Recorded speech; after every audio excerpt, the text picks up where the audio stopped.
لا حول ولا قوة إلا بالله العلي العظيم. أعوذ بالله من الشيطان اللعين الرجيم. بسم الله الرحمن الرحيم. الحمد لله نحمده ونستعينه ونستغفره ونستهديه ونعوذ بالله من شرور أنفسنا ومن سيئات أعمالنا. من يهد الله فلا مضل له ومن يضلل فلا هادي له. وأشهد أن لا إله إلا الله وحده لا شريك له وأشهد أن محمدا عبده ورسوله انتجبه لولايته واختصه برسالته وأكرمه بالنبوة أمينا على غيبه ورحمة للعالمين. وصلى الله على محمد وآله وعليهم السلام. أوصيكم عباد الله بتقوى الله وخوفكم من عقابه. میں اپنے آپ کو اور آپ تمام حضرات کو تقوی الہی اختیار کرنے کی وصیت و نصیحت کر رہا ہوں. پروردگار ہم سب کو اتنی توفیق دے کہ ہمارے دلوں میں ہمیشہ تقوی پایا جائے. ہر وقت ہم یہ خیال رکھیں کہ ایک دن ہمیں مرنا ہے اور اس کی بارگاہ میں جا کر حساب اور کتاب دینا ہے. جمعے کے اس پہلے خطبے میں جیسا کہ آپ حضرات کے علم میں ہے وہ عظیم الشان خطبہ کہ جب جمعے کے دن عید غدیر پڑی تھی مولا کائنات منبر پر تشریف لے گئے تھے اور عظیم الشان خطبہ ارشاد فرمایا تھا. شیخ طوسی علیہ الرحمن نے مصباح المتحجد میں پورا خطبہ نقل فرمایا. اسی کے حوالے سے مسلسل گفتگو ہو رہی ہے. اس خطبے کو ہم نے 21 حصوں میں 21 چیپٹر میں تقسیم کیا. 16 چیپٹرز کو بیان کیا جا چکا ہے. 17ویں کا ذکر چل رہا ہے. 17ویں باب کو 17ویں چیپٹر کو ہم نے 5 حصوں میں تقسیم کیا. ایک حصے کو میں بیان کر چکا ہوں.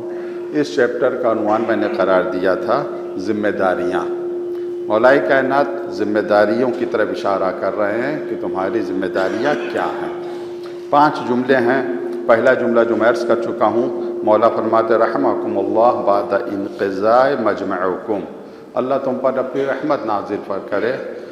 یہاں سے جب تم واپس جانا اس محفل سے جب تم واپس جانا بتوسع علی عیالکم دل کھول کر اپنے اہل و عیال پر خرچ کرنا, اپنے بیوی بچوں پر خرچ کرنا, کنجوسی نہ کرنا. اس کے علاوہ اس کے حوالے سے میں بیان کر چکا ہوں. دوسرا جملہ ہے والبر باخوانکم. آج اس کے حوالے سے گفتگو کرنا ہے. والبر باخوانکم مولا فرماتے ہیں اپنے بھائیوں کے ساتھ تم نیکی کرنا. یہ 2 جملے ہیں. ایک بر ہے, دوسرا اخوان ہے. دونوں کے حوالے سے کچھ باتیں آپ کے سامنے عرض کرنی, مگر اس سے پہلے قرآن مجید کی ایک آیت میں آپ کے سامنے عرض کرنا چاہتا ہوں جس سے آپ اندازہ لگائیں کہ بر کی اہمیت کیا ہے. بر یعنی نیکی, اپنے بھائیوں کے ساتھ نیکی کرنا. بر کی اہمیت کیا ہے اور اس کی کیفیت کیا ہے؟ ارشاد ہوتا ہے لن تنالوا البر حتی تنفقوا مما تحبون. تمہیں نیکی اس وقت تک نہیں مل سکتی جب تک تم اس چیز کو اللہ کی راہ میں خرچ نہ کرو جس سے تم محبت کرتے ہو. سے آپ اندازہ لگائیے کہ نیکی کیسے ملے گی. بر کے معنی کیا ہے؟ یہ مفردات الفاظ قرآن راغب کی کتاب ہے. اس میں آپ نے قرآن مجید میں جو الفاظ آئے ہیں ان کے معنی نقل کیے ہیں.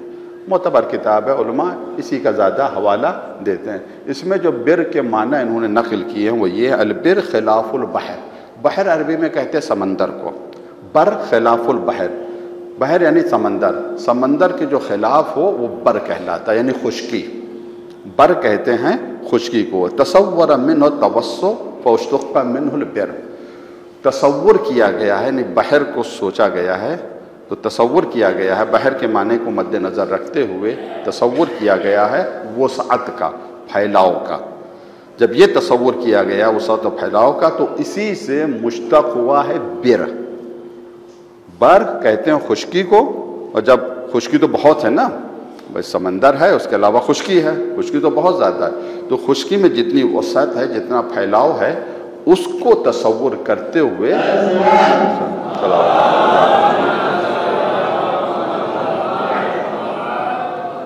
بر کا لفظ جو ہے وہ مشتق کیا گیا ہے۔ اچھا، یہ کس معنی میں مختص کیا گیا ہے، مشتق کیا گیا؟ التوسع فی فعل الخیر، ہر اچھا کام، ہر نیک کام، اس میں اگر وسعت ہو، یعنی بہت زیادہ ہو، تو وہ بر کہلاتا ہے۔ بر کی نسبت اللہ تبارک و تعالیٰ کی طرف بھی ہے اور بندوں کی طرف بھی ہے۔ بر بھی استعمال ہوا، بر بھی استعمال ہوا، اس کی نسبت اللہ کی طرف بھی ہے اور بندوں کی طرف بھی ہے۔ اللہ کی طرف ہے تو ارشاد ہوا انہ هو البر الرحیم، اللہ تبارک و تعالیٰ کے لیے ملتا ہے کہ وہ بڑا احسان کرنے والا ہے، بر الرحیم، بہت ہی زیادہ احسان کرنے والا ہے۔ بندوں کی طرف اس کا استعمال ہوا ہے فیقال بر العبد ربہ، کیا مقصد؟ یعنی اطاعت کے معنی میں، بندوں کے لیے استعمال ہو تو اطاعت کے لیے آئے گا، اس نے اطاعت کی، اور یہ لفظ اگر اللہ کے لیے استعمال ہو تو اس کے معنی ثواب دینے کے لیے آیا۔ تو ابھی یہ واضح ہو گئی، مولا فرماتے والبر باخوانکم، اپنے بھائیوں کے ساتھ نیکی کرنا۔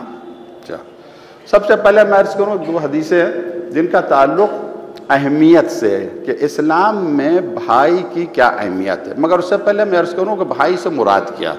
بھائی سے مراد صرف سگا بھائی نہیں ہے، بھائی سے مراد سگا بھائی۔ اسلامی معاشرے میں تین طرح کے بھائی ہیں، ایک سگا بھائی، دوسرا آپ کا ایمانی بھائی، مومن بھائی، تیسرا بھائی کہ جس کی طرف بہت کم لوگ توجہ دیتے ہیں، وہ کیا ہے؟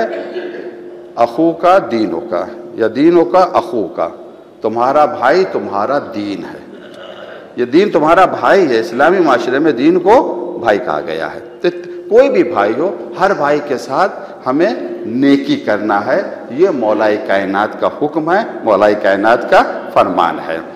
اہمیت کیا ہے بھائیوں کی؟ اہمیت کیا ہے؟ غرر الحکم اس کی یہ حدیث ہے، مولا کائنات فرماتے ہیں من فقد اخا فی اللہ فکأنما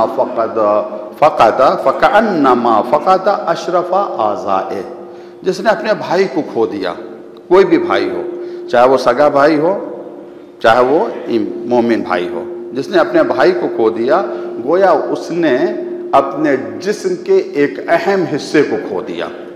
اشرف اعضاء، آنکھ جسم کا اشرف حصہ ہے، ہاتھ جسم کا اشرف حصہ ہے، کمر جسم کا اشرف حصہ ہے، بھائی نہیں گیا ہے، تمہارے جسم کا ایک اشرف حصہ چلا گیا۔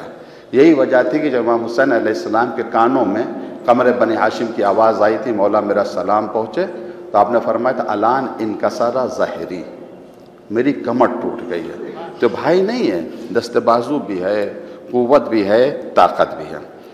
ایک چیز، بہت سے لوگ ہیں جو اپنے بھائی سے محبت کرتے ہیں، بڑا بھائی چھوٹے سے محبت کرتا ہے، چھوٹا بھائی بڑے سے محبت کرتا ہے، ہم برادر مومن ایک دوسرے سے محبت کرتے ہیں، مگر اس محبت کو اپنے دل میں رکھتے ہیں، ظاہر نہیں کرتے ہیں۔ شریعت کا حکم کیا ہے؟ ہم اس محبت کو ظاہر کریں۔ بحار الانوار جلد نمبر 71 صفحہ نمبر 182، قال رسول اللہ صلی اللہ علیہ وآلہ وسلم، پیغمبر فرماتا ہے اذا احب احدکم صاحبہ، جب تم میں سے کوئی اپنے دوست کو اپنے دوسرے ساتھی سے محبت کرے، اس کو چاہے، او اخا ہو یا اپنے بھائی کو چاہے، دوست ہو یا بھائی یعنی برادر مومن ہو یا سگا بھائی ہو، فلیعلمہ، تو اس کی ذمہ داری اسے بتائے، یعنی اپنے بھائی کے پاس آئے، اس سے کہے کہ میں تم سے محبت کرتا ہوں، اظہار کرے جا کے۔ بحار الانوار جلد نمبر 74 صفحہ نمبر 181۔ دوسری حدیث ہے، ایک شخص مسجد سے آیا، مسجد میں اور نکل گیا، گزرا، اور اس مسجد میں پانچوں امام اور چھٹے امام علیہ السلام بیٹھے ہوئے تھے، کچھ اصحاب بھی بیٹھے ہوئے تھے۔ ایک صحابی کی نظر پڑی اس شخص کی طرف، تو اس نے کہا میں اس سے محبت کرتا ہوں۔ جیسے اس نے کہا میں اس سے محبت کرتا ہوں، امام نے کہا جاؤ، دوڑ کر جاؤ، اسے بتاؤ کہ تم اس سے محبت کرتے ہو، بتاؤ اسے جا کے۔ فَإِنَّهُ أَبْقَى لِلْمُؤَدَّى وَخَيْرٌ فِي الْأُلْفَى، اگر تم سے بتا دو گے تم مجھ سے محبت کرتے ہو تو اس سے تمہاری محبت میں بقا آ جائے گی اور محبت میں اضافہ ہو جائے گا۔ تو اگر کسی سے آپ محبت کرتے ہیں، کسی کو آپ چاہتے ہیں، بڑا بھائی چھوٹے سے کہے بھائی میں تم سے محبت کرتا ہوں، چھوٹا بھائی بڑے سے کہے بھیا میں آپ سے پیار کرتا ہوں، آپ سے محبت کرتا ہوں، ایک مومن دوسرے مومن سے اگر چاہتا ہے، محبت کرتا ہے تو اظہار کرے، محبت کا اظہار کرنا ضروری ہے۔ اور دوسری بات یہ کہ بھائی کا کہنا بھی ماننا چاہیے، اور جب محبت ہے بھائی سے تو بھائی کا کہنا بھی ماننا چاہیے۔ ایک وصیت کی ہے امام علی بن ابی طالب علیہ السلام نے، بہار الانوار جلد نمبر 74 صفحہ نمبر 232۔ امام فرماتے ہیں، وصیت میں بہت سے الفاظ ہیں، صرف ایک جملہ عرض کر رہا ہوں۔ امام فرماتے ہیں اطع اخاک وان عصاک، اپنے بھائی کا کہنا مانو، اس کی اطاعت کرو اگرچہ وہ تمہارا کہنا نہ مان رہا ہو۔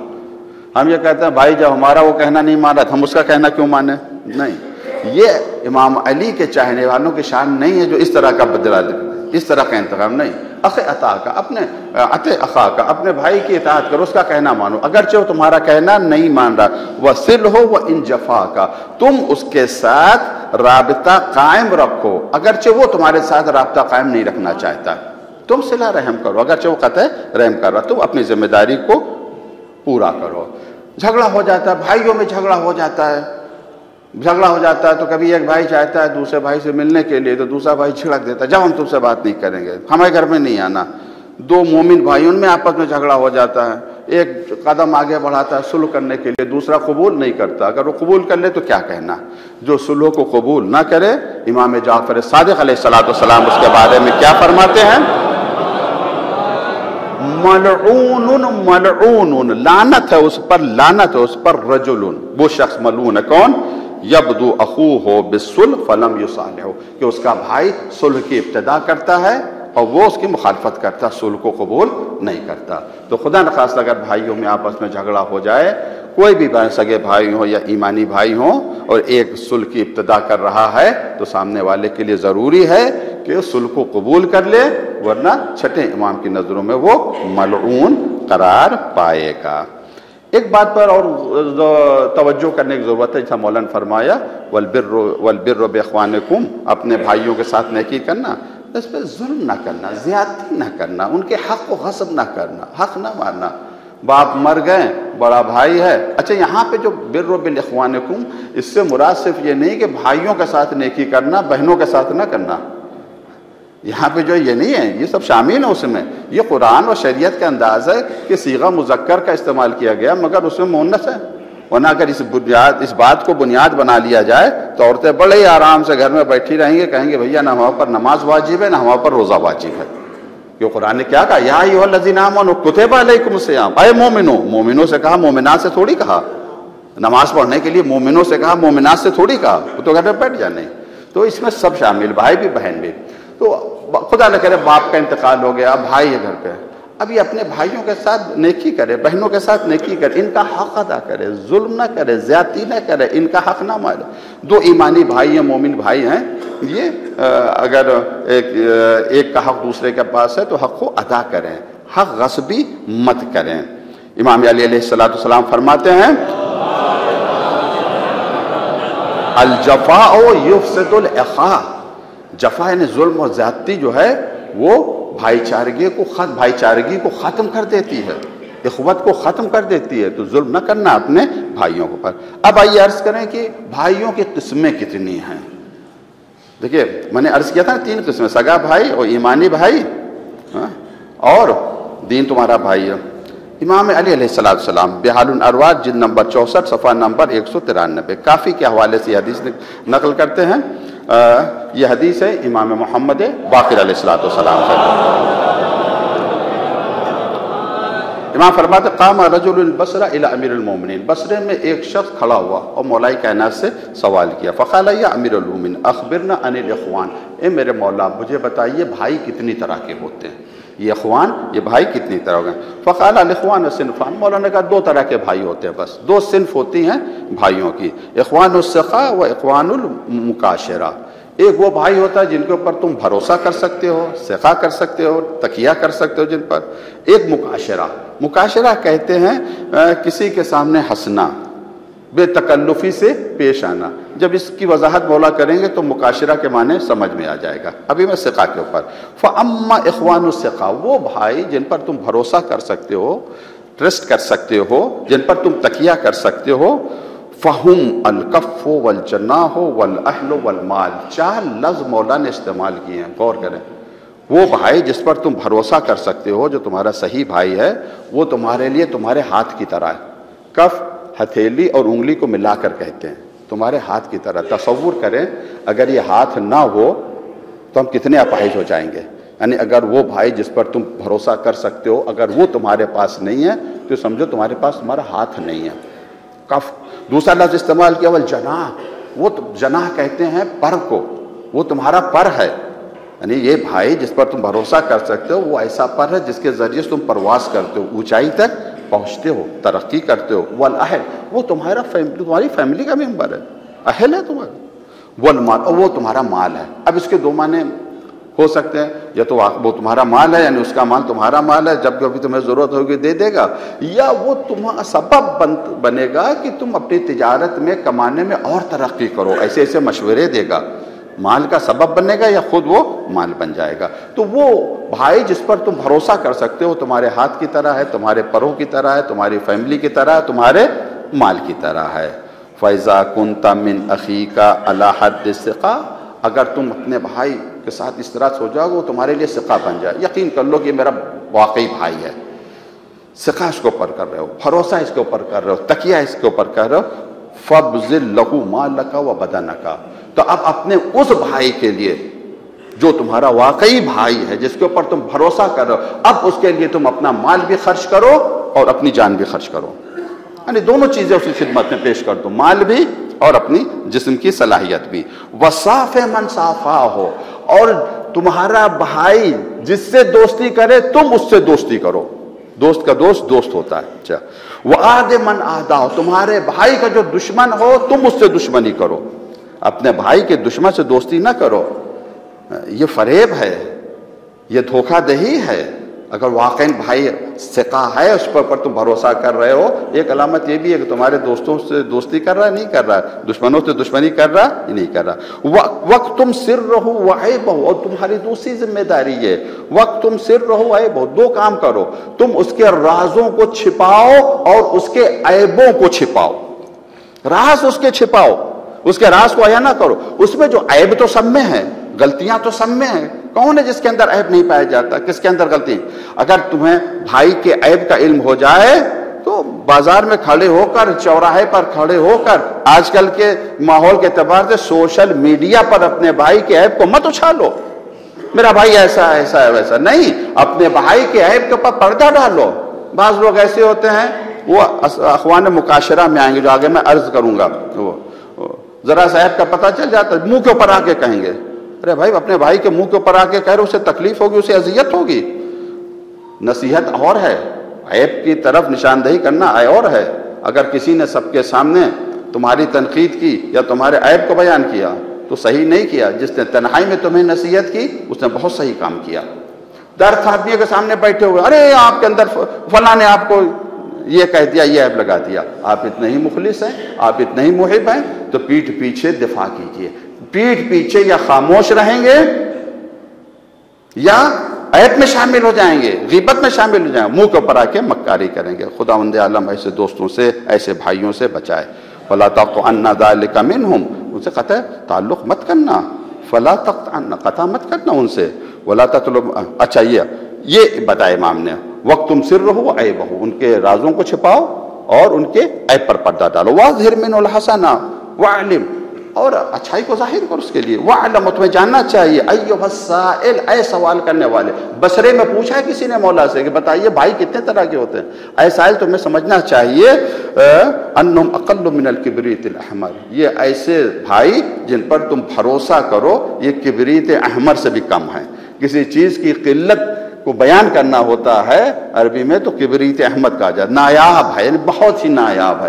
ایسے دوست بہت نایاب ہیں جن کے اوپر تم ثقہ کرو، جن کے اوپر تم بھروسہ کرو. وَأَمَّا إِخْوَانُ الْمُقَاشِرَةِ، وہ جو اخوان مقاشرہ ہیں وہ کون ہیں، وہ کیسے ہیں؟ فَإِنُّمْ تُصِيبُ لَذَّتُكَ مِنْهُمْ، وہ ایسے ہیں جو ان کو آج کل کے اعتبار سے ہم کہہ سکتے ہیں ٹائم پاس والے بھائی ہمارے، بس ٹائم پاس ہو جائے گا، ان سے مزہ لے لو، لذت لے لو، وہ آئیں گے 2-4 لطیفے سنائیں گے، سن لینا، تم بھی ہنس لینا، وہ بھی ہنس لیں گے، بس اس کے علاوہ کچھ نہیں ہے۔ وہ ہنسنے ہنسانے والے ہیں۔ مکاشرہ میں نے کیا کہا؟ ہنستے ہوئے، جو دانت نکل آئیں اسے کہتے ہیں مکاشرہ، وہ ہنستے ہوئے نظر آئیں گے تمہیں۔ امام فرماتے ہیں وَأَبْذِلْ لَهُمْ مَا بَذَلُوا لَكَ، ایسے لوگوں کے لیے جو تمہارے اخوان مکاشرہ ہیں، ان کے لیے جو وہ خرچ کر رہے ہیں تم وہ خرچ کر دو، وہ ہنس کے تم سے ملنا ہے تم بھی ہنس کے ان کو ملو، وہ مسکرا کر ملنا ہے تم بھی مسکرا کر ملو، وہ ایک آدھ لطیفہ سنا رہے ہیں تم 2-3 لطیفے ان کو سنا دو، لیکن اس سے آگے نہیں بڑھنا۔ من طلاقت الوجہ و حلاوت اللسان، خندہ پیشانی سے وہ ملنا ہے، خندہ پیشانی سے تم ملو، زبان کی مٹھاس ان کے اندر ہے، تمہارے اندر زبان کی مٹھاس ہو، ان کے اوپر بھروسہ مت کرنا، ان کے اوپر ٹرسٹ مت کرنا۔ تو اس طرح کے یہ بھائی ہیں۔ دعا ہے پروردگار سے، پروردگار ہم سب کو توفیق دے کہ ہم اپنے صحیح بھائیوں کو پہچان سکیں، ان کی مدد کر سکیں۔ دیکھیے بہت ہی اچھا جملہ ہے یہ کہ بھائی تمہارا جو ہاتھ کی طرح ہے، بھائی تمہارا پر کی طرح ہے، بھائی تمہارا قوت بازو ہے، تمہارا مال ہے، تمہارا اہل ہے۔ تو جب عام لوگوں کو بھائی، ہمارا بھائی ہمارے ہاتھ جیسا، توجہ میرا آخری بات کہہ رہا ہوں، ہمارا بھائی ہمارے ہاتھ جیسا ہے، ہمارا بھائی ہمارے پر جیسا ہے، ہمارا بھائی ہمارے مال جیسا ہے، تو پیغمبر اسلام کا جو بھائی ہو، اور پھر جو دنیا میں بھائی نے، یا علی انت اخی فی الدنیا والآخرہ، علی تم دنیا میں میرے بھائی ہو، آخرت میں بھی بھائی ہو۔ یہ ید اللہ بھی ہیں، ید رسول اللہ بھی ہیں، علی رسول اللہ کا بھی ہاتھ ہیں، رسول اللہ کا بھی پرواز ہیں، پرواز ہیں، رسول اللہ کا مال ہے، ان کی فیملی میں ہے۔ پروردگار تجھے ان 2 بھائیوں کا واسطہ کہ ہمیں دنیا میں ثقہ بھائی، ثقہ دوست عطا فرما۔ پروردگار دنیا میں جہاں کہیں اہل بیت کے چاہنے والے ہیں، سب کی جان و مال و عزت و آبرو کی حفاظت فرما۔ وآخر دعوانا الحمدللہ رب العالمین۔ اعوذ باللہ من الشیطان الرجیم، بسم اللہ الرحمن الرحیم۔ اذا جاء نصر اللہ والفتح ورأيت الناس يدخلون في دين الله أفواجا فسبح بحمد ربك واستغفره إنه كان توابا۔ صدق الله العلي العظيم۔ اللهم صل على محمد وعلى محمد، اللهم صل على محمد وعلى محمد، اللهم صل على محمد وعلى محمد، باطل كرم باطل ما باطل ما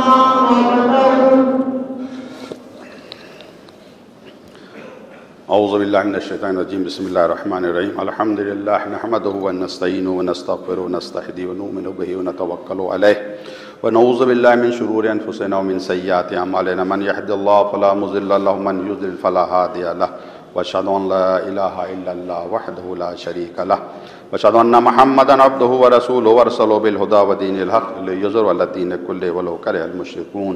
اللہم صل علی محمد عبدک ورسولک سید المرسلین وامام المتقین ورسول رب العالمین۔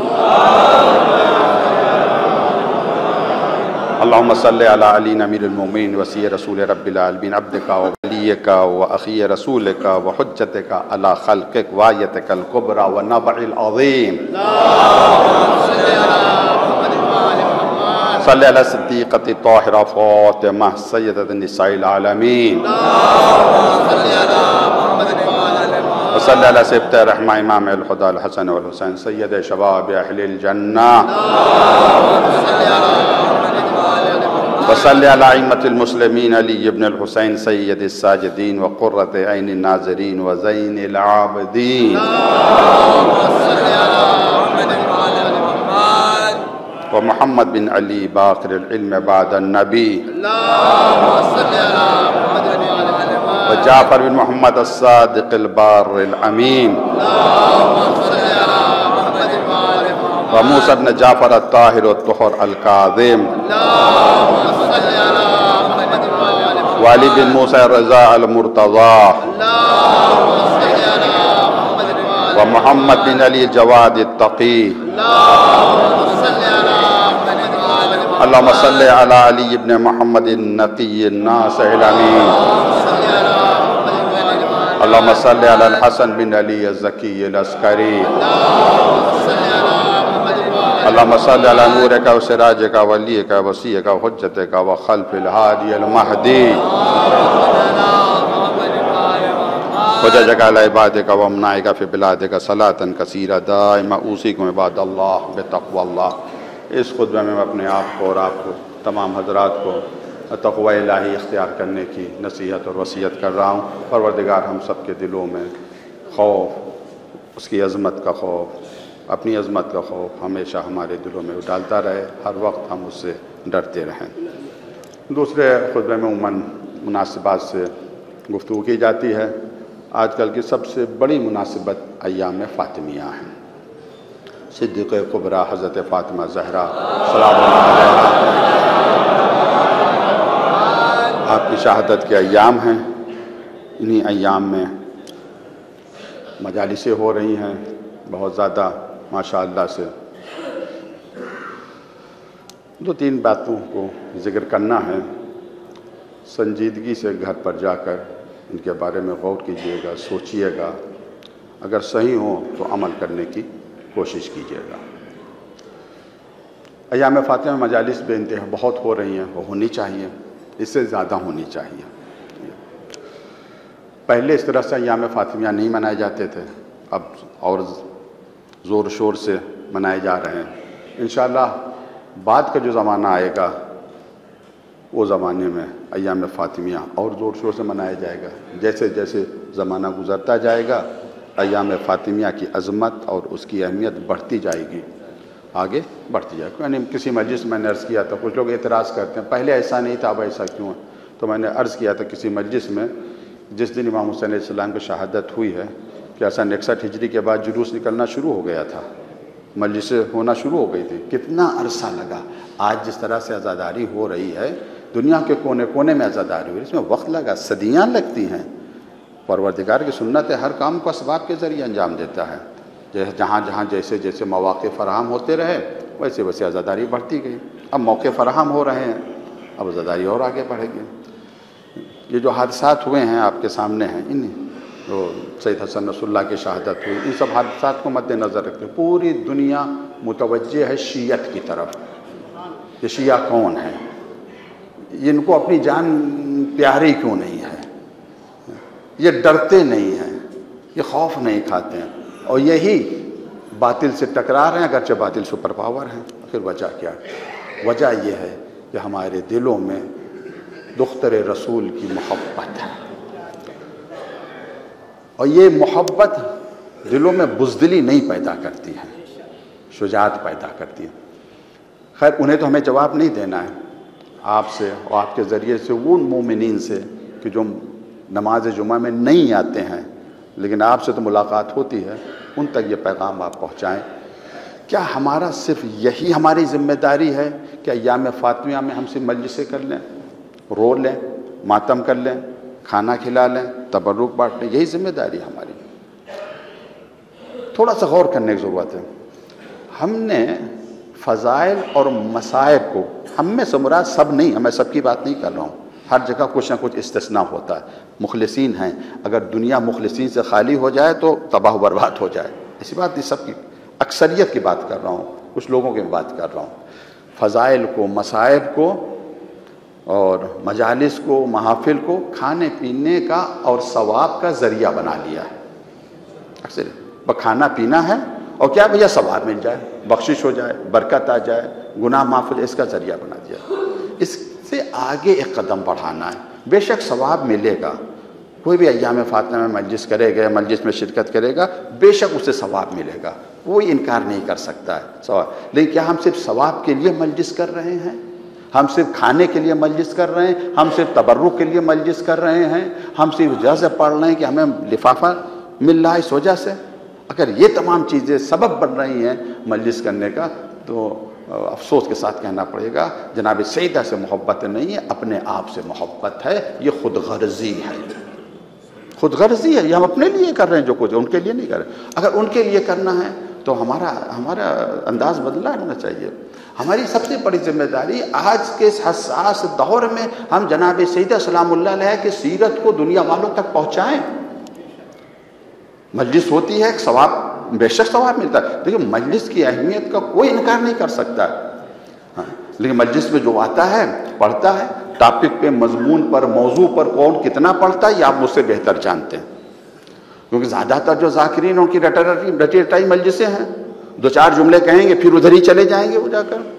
اب ذمہ داری مجلس کے ساتھ ساتھ جناب سیدہ سلام اللہ علیہ کی سیرت کو بیان کیا جائے سیمینار وغیرہ کے ذریعے سے، اس سے بھی ثواب ملے گا۔ بڑے بڑے سیمینار، اس میں آپ موضوع تقسیم کریں لوگوں کو جناب سیدہ کی زندگی کے بارے میں، مکے کی ان کی زندگی کیا تھی، کس طریقے سے مکے میں رہ کر انہوں نے دین اسلام کی خدمت انجام دی، کس طریقے سے انہوں نے پیغمبر اسلام کی مدد کی، ہجرت کی تو کس کے ساتھ ہجرت کی، ہجرت کر کے مدینے آئی ہیں تو شادی سے پہلے آپ کی کیا سیرت تھی، شادی کے بعد آپ کی کیا سیرت تھی، شوہر کے ساتھ کیا برتاؤ تھا، بچوں کے ساتھ کیا برتاؤ تھا، کنیزوں کے ساتھ کیا برتاؤ تھا، پڑوسیوں کے ساتھ کیا برتاؤ تھا، جو غریب اور فقیر تھے ان کے ساتھ کیا برتاؤ تھا وہ زمانے، اور پھر جب پیغمبر صلی اللہ علیہ وسلم کی رحلت ہوئی پھر آپ کی کیا سیرت تھی، جو مصائب ہوئے اسے کیسے برداشت کیا، جو خطبہ دیا اس خطبے کو کس طریقے سے آپ نے بیان کیا، خطبہ فدقیہ کتنا مشہور ہے۔ ارے سیرت کے اتنے پہلو ہیں کہ اگر ان کے اوپر سیمینار کیا جائے تو ہمارے پاس اتنا ٹائم نہیں بچے گا، سینکڑوں سیمینار کی ضرورت پڑے گی۔ تو جناب سیدہ سلام اللہ کبھی کبھی ایک جملہ ہوتا ہے، وہ ایک جملے کی شرح کے لیے پوری کتاب لکھ دی جاتی ہے۔ جیسے خطبہ فدق کا ایک جملہ تھا، آپ نے کہا تھا وَعْلَمُوا، تمہیں جاننا چاہیے خطبہ فدق دربار میں یعنی مسجد میں اس زمانے میں وہیں بیٹھک ہوتی تھی، حکومتی فیصلے مسجد میں ہوتے تھے، اصحاب و مہاجرین کے درمیان میں ایک جملہ جناب سیدہ نے کہا تھا اور اس ایک جملے پر پوری کتابیں علماء نے لکھی۔ کیا کہا تھا؟ وَعْلَمُوا أَنِّي فاطمہ، تمہیں معلوم ہونا چاہیے میں فاطمہ ہوں۔ یہ کس سے کہہ رہی وہ اصحاب جن کو پتہ ہے، لیکن ان سے انی فاطمہ، اس کے اوپر پوری کتاب لکھ دی گئی۔ کیا مقصد ہے؟ ارے میں وہی فاطمہ ہوں جس کے لیے بابا نے کہا ہے کہ فاطمہ میرے جسم کا ایک ٹکڑا ہے۔ تو چھوٹے جملے ہیں، ایک کتاب لکھی جا سکتی، کیا سیمینار نہیں ہو سکتا؟ کیا ان کی سیرت کے پہلوؤں کو اپنے بچوں تک ہم نہیں پہنچا سکتے؟ ایک دو حدیثیں میں آپ کے سامنے عرض کر رہا ہوں، اسے آپ اندازہ لگائیں جناب سیدہ سلام اللہ علیہ کی سیرت کیسی ہے۔ آپ دیکھیں جا ہم نے کہا نا اتنے بہت حساس زمانے میں ہم لوگ زندگی گزار رہے ہیں، پوری دنیا کی نظریں تشیع کے اوپر لگی ہوئی ہیں، ٹکی ہوئی۔ اب ہماری ذمہ داری بہت زیادہ ہو گئی کہ ہم ایک قدم آگے بڑھائیں اور ان کی سیرت کے پہلوؤں کو اجاگر کر کے دنیا والوں تک پہنچائیں کہ ہم اس وجہ سے نہیں ڈرتے ہیں کہ ہم نے مادر حسین سلام اللہ علیہ کا دامن تھام رکھا ہے۔ جب واقع کربلا پیغمبر اسلام نے بتائیں جناب سیدہ سلام اللہ علیہ کو، ہمیں کیا کہ مصائب کو رخ پیش کر دیا جاتا ہے، مومنین رو لیتے ہیں، لیکن آپ دیکھیں اس میں کیا معرفت پائی جا رہی ہے۔ واقع کربلا کو جب بیان کیا ہے پیغمبر اسلام نے جناب سیدہ سے، تو جناب سیدہ کیا فرماتی ہیں واقع کربلا سن کے؟ قالت یا ابتا، اے میرے بابا، سلمت، میں تسلیم ہو گئی۔ کیا مقصد سلمت؟ ان اللہ وملائکتہ یصلون علی النبی یا ایھا الذین آمنوا صلوا علیہ وسلموا تسلیما۔ تسلیم کسے کہتے ہیں؟ اللہ اور رسول کے حکم کے سامنے سر جھکانا، اللہ اور رسول کے حکم کے سامنے سر جھکانا۔ سلم تو بابا میں تسلیم ہوں، میں نے اس حکم کے سامنے اپنا سر جھکا دیا۔ دوسرا جملہ ورضیت، نہ کہ صرف سر جھکا دیا، کبھی کبھی انسان مجبوری کی وجہ سے سر جھکاتا ہے، دل سے راضی نہیں ہوتا مگر سر جھکا دیتا، نہیں۔ دوسرا جملہ ورضیت، میرے بابا میں اللہ اور رسول کے اس فیصلے پر راضی ہوں، میرا حسین 3 دن کا شہید ہو جائے میں راضی ہوں، تو اس میں اللہ کی رضا۔ تیسرا جملہ وتوکلت علی اللہ، اور اللہ کے اوپر میں نے بھروسہ کیا ہے، اللہ کے اوپر میں نے تکیہ کیا ہے۔ یہ ہیں، اس کے علاوہ وقت نہیں ہے، میں بہت سی حدیثیں لے کے آیا ہوں لیکن نہیں بتا سکتا ہوں میں تمام حدیثوں کو، صرف ایک حدیث میں بیان کر کے زحمت تمام کر رہا ہوں آپ کی، وہ بھی بہت اہم ہے۔ اس کا میں نے کہا سیرت کے بہت سے پہلو ہیں ہمارے یہاں، یعنی ذکر کیا جاتا ہے جناب سیدہ کو ثواب کے لیے ذکر کیا جاتا ہے، ان کی سیرت کو اپنانے کے لیے نہیں۔ شادی ہوتی ہے، مولوی حضرات جاتے ہیں لڑکی سے اجازت لینے کے لیے، کبھی کبھی لڑکیاں اتنا گریہ کرتی ہیں کہ وہ ہاں بھی نہیں کہہ پاتی ہیں، پھر پردے کے پیچھے تسبیح پکڑائی جاتی ہے، پتہ نہیں کون تسبیح پکڑ رہا ہے، پھر رو رہے روتے وہ ہوں کر دیتی ہے۔ یہ کلچر کہاں سے آیا، یہ ثقافت کہاں سے آئی مجھے نہیں پتہ، لیکن ہمارا کلچر، ہماری ثقافت اصل تو اہل بیت کے گھر سے آنی چاہیے، جو ان کا عمل ہے وہی ہمارا عمل ہونا چاہیے۔ جب پیغمبر اسلام صلی اللہ علیہ وسلم نے فرمایا جبرائیل نے پیغمبر سے کہا تھا ان اللہ عز وجل اطلع الی الارض، اللہ نے زمین کی طرف دیکھا اور علی کو اختیار کر لیا، پھر زمین کی طرف ڈالی، پھر فاطمہ کو اختیار کر لیا۔ اور جب یہ رشتہ پیغمبر نے جناب سیدہ کو بتایا تو جناب سیدہ نے کیا کہا؟ کیا اس رشتے سے اللہ اور رسول راضی ہیں؟ جناب سیدہ سے کہا نہیں، باپ کی ذمہ داری بیٹی سے اس کی مرضی پوچھے، زبردستی شادی نہ کرے۔ پیغمبر بیٹی یہ رشتہ ہے، تو جناب سیدہ کیا کہتی؟ کیا اللہ اور اس کا رسول راضی ہیں؟ کہاں بیٹی، اللہ راضی ہے اور رسول اسی کے حکم سے رشتہ لے کر آئے۔ وَتَبَسَّمَتْ بَعْدَ بُكَائِهَا، مسکرائیں بعد بکائے، گریے کے بعد تھوڑا سا روئیں، پھر اس کے بعد مسکرائیں۔ وقالت رضیت بما رضی اللہ ورسولہ، میں اس بات پر راضی ہوں جس پر میرا اللہ راضی ہے، میرا رسول راضی ہے۔ دعا یہ پروردگار ہم سب کو سیرت حضرت سیدہ سلام اللہ علیہ پر چلنے کی توفیق عطا فرمائے اور ہم ایک قدم آگے بڑھائیں۔ یہ بہت حساس زمانہ چل رہا ہے، بے انتہا ظلم ہو رہا ہے۔ غزہ میں یعنی بھوک کو اسلحہ بنایا جا رہا ہے، جو امداد پہنچ رہی ہے وہ خبیث انسان، خبیثی کہیں گے انسان یہودی، وہ ٹرکوں کو لوٹ رہے ہیں، روٹی نہیں مل پا رہی ہے، پانی نہیں مل پا رہا ہے۔ لبنان میں بھی حالات، 15 لاکھ سے زیادہ اہل بیت کے چاہنے والے گھر چھوڑے ہوئے پڑے ہوئے، گھروں کو چھوڑ دیا، ادھادھن بمباری کر رہے۔ پروردگار ظالموں کو نیست و نابود فرما، مظلومی کی مدد و نصرت فرما، علماء حقہ کی حفاظت فرما، مجاہدین کی حفاظت فرما۔